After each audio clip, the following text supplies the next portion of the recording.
우리 말씀연구소 말씀 묵상 예배에 참여하신 여러분을 주님의 이름으로 환영합니다. 이제 함께 경건한 몸가짐과 마음가짐으로 주님 앞에 겸손하게 나아갑시다. 내 영혼아 여호와를 송축하며 그의 모든 은택을 잊지 말지어다. 하나님은 영이시니 예배하는 자가 영과 진리로 예배할지니라. 아멘.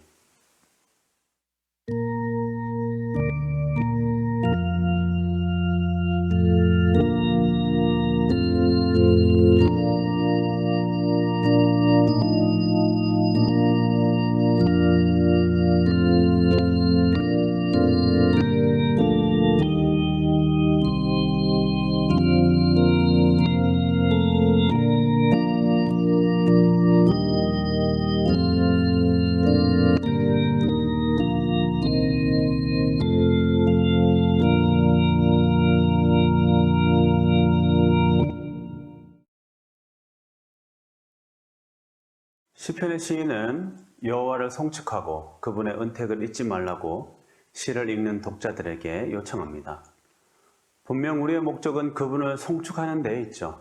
하나님 또한 함께 예배드리는 이 시간에 그분만 높이고 그분을 찬양하는 예배가 되기를 원하고 계실 것입니다. 아울러 시인은 우리에게 그분의 은택을 잊지 말라고도 말합니다. 은택이란 말을 사전에 찾아보면 은혜와 덕택을 아울러 이르는 말이라 설명하고 있습니다.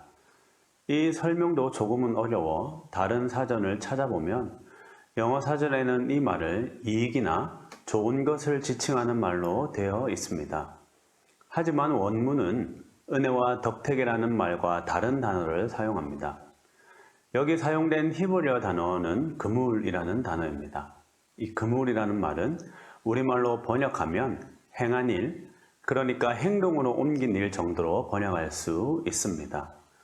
이렇게 보면 시인은 하나님께서 좋은 일을 베푸신 것만 기억하라는 것이 아니라 그분이 하신 모든 일을 잊지 말라고 충고하고 있는 것이죠. 그렇습니다. 시편 102편을 보면 하나님께서 우리에게 좋은 것을 베푸신 것을 기억하기도 하지만 별로 떠올리지 않아도 될 만한 일들도 시인이 이야기하고 있습니다.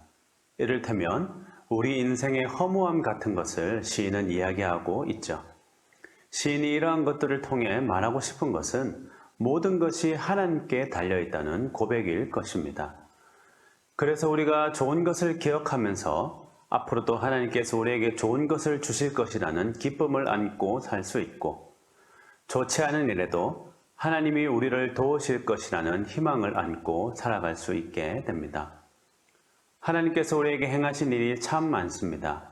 좋은 순간이든 그렇지 않은 순간이든 하나님 우리에게 늘 자신의 일을 행하고 계신다는 사실을 기억했으면 좋겠습니다.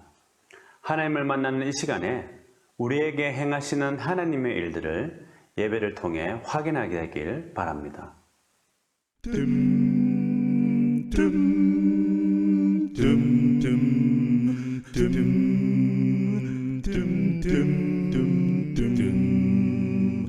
다 찬양하여라 전능왕 창조의 주께 내 혼아 주 찬양 평강과 구원의 주님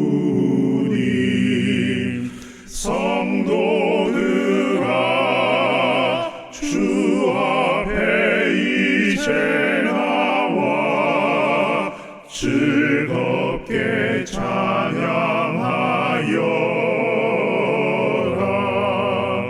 다 찬양하여라 놀라운 만유의 주께 포근한 날개 빛을 부어주시는 주님 성도들아 주님의 뜻 안에서 내 소원 다 이루리라 다 찬양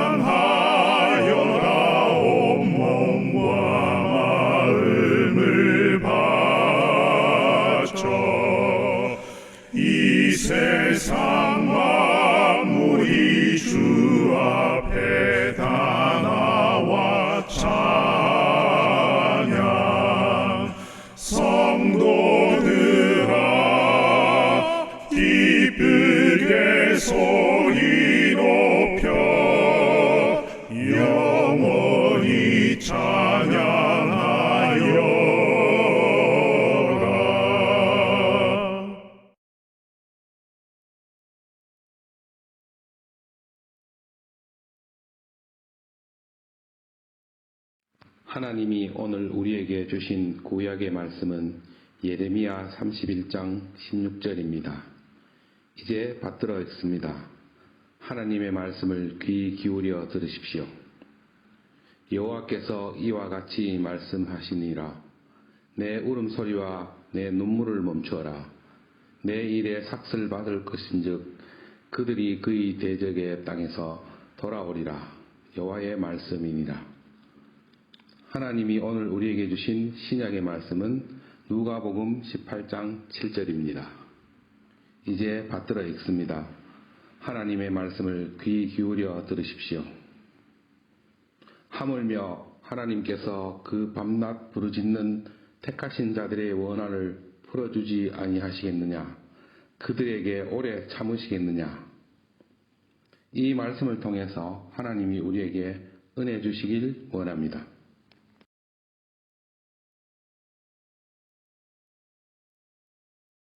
누군가 어려움에 부닥쳐서 하는 언제까지라는 질문에는 참 많은 것들이 포함되어 있습니다. 여기에는 무엇보다 자신의 처지에 대한 푸념이 섞여 있죠. 스스로 감당해야 할 미래에 대한 걱정은 물론 다른 사람이 그런 자신을 어떻게 볼지에 대한 걱정도 함께 있을 것입니다. 그런데 여러분, 이 질문을 하나님을 향해서 하고 있다고 생각해 보십시오. 그러면 어떤 뜻이 될까요? 하나님을 향해서 이런 질문을 한다는 것은 벌써 그분을 향한 신앙이 있다는 것이 전제가 되겠죠. 언젠가 저는 시편에 대한 짤막한 책을 쓰면서 시편의 기도자들이 하는 이 질문과 신앙이 없는 사람들의 모습을 비교한 적이 있습니다. 그 비교를 위해서 저는 지금은 해체한 블라방스타 소세지 클럽이라는 우리나라 인디밴드의 노래 불행히도 삶은 계속되었다 라는 노래를 살펴본 적이 있습니다.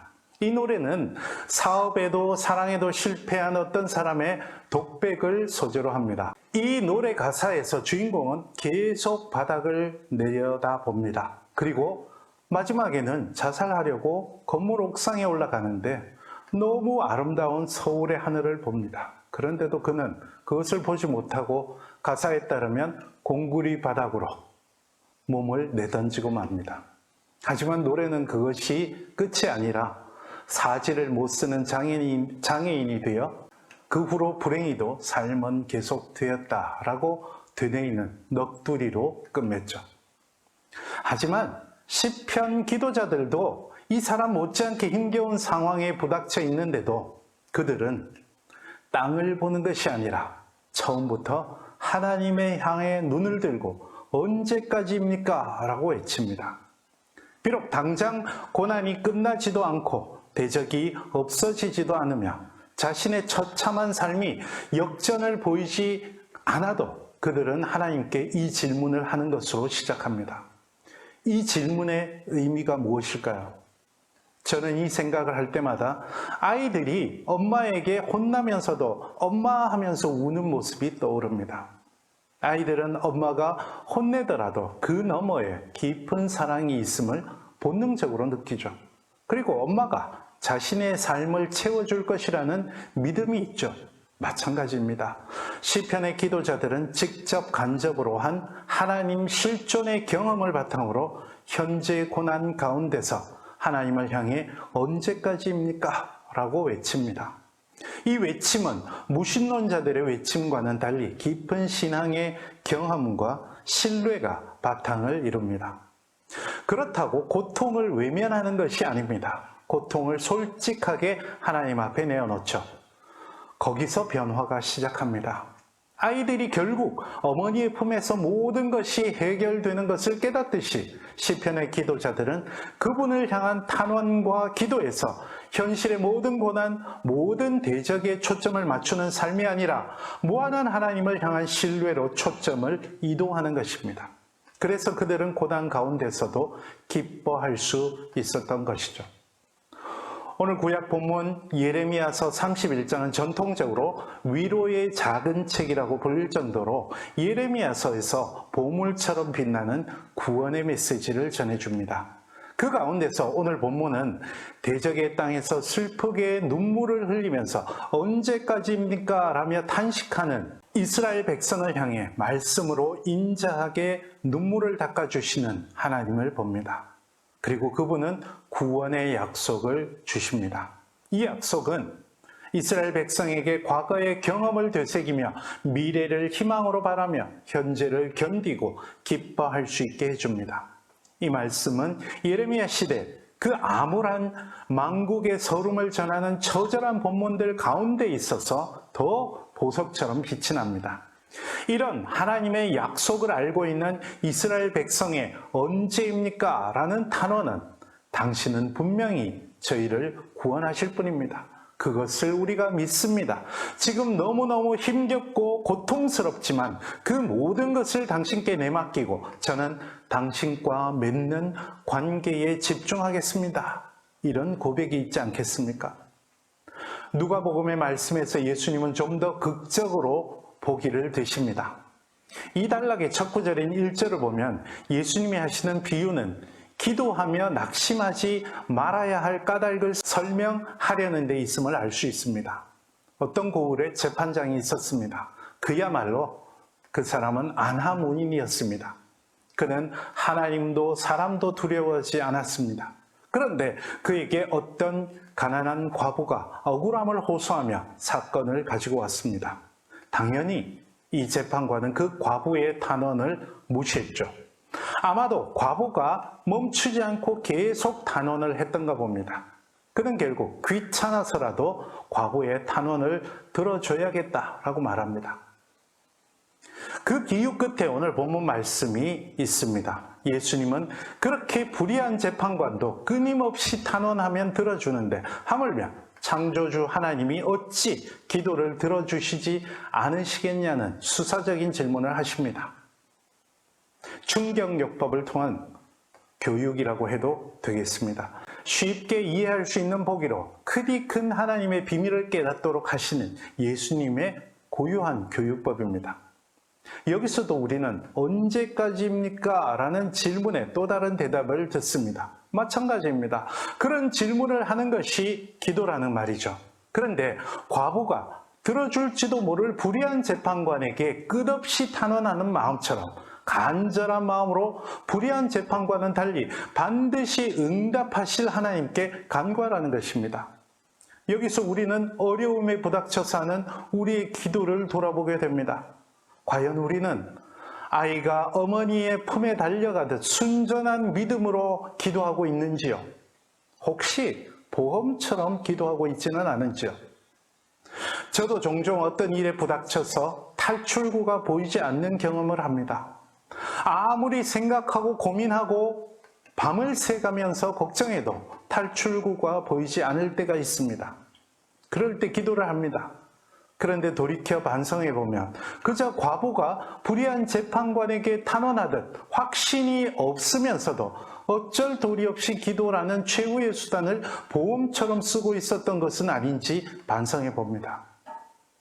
여러분, 하나님은 오늘 구약의 말씀에서 분명히 우리에게 구원의 능력이 있는 분임을 약속으로 말씀하십니다.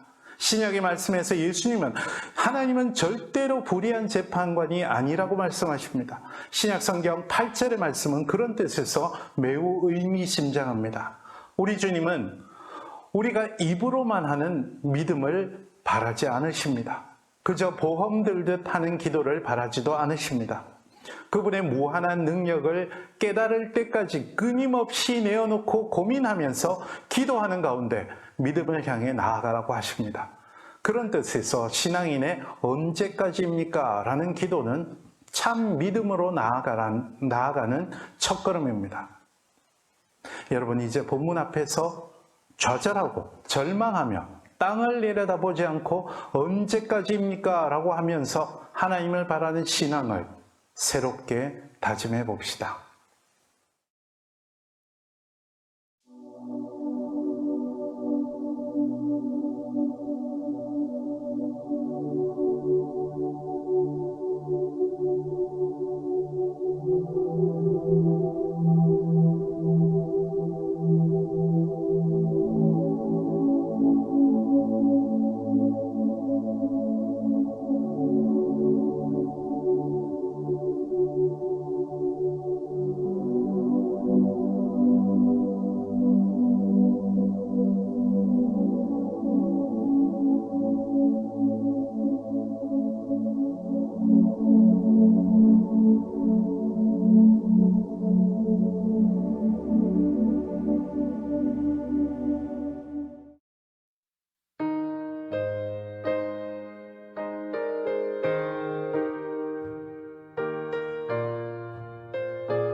주 예수 믿게 하는지 난 알 수 없도다. 내가 믿고 또 의지하는 내 모든 형편 하시는 주님 늘 보호해 주실 것을 나는 확실히 아네.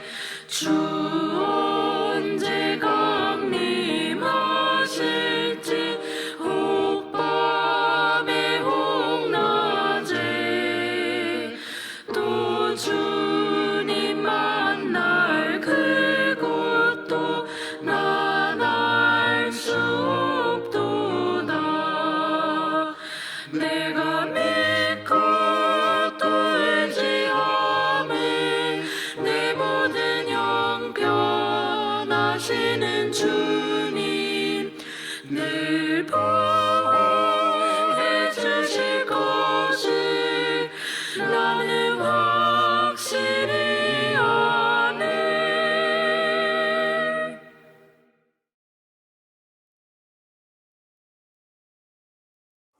우리 말씀 가운데서 우리 기도를 들어주시는 하나님의 구원의 능력을 봅니다. 그리고 순전한 마음으로 끊임없이 기도하라는 우리 주님의 음성을 듣습니다.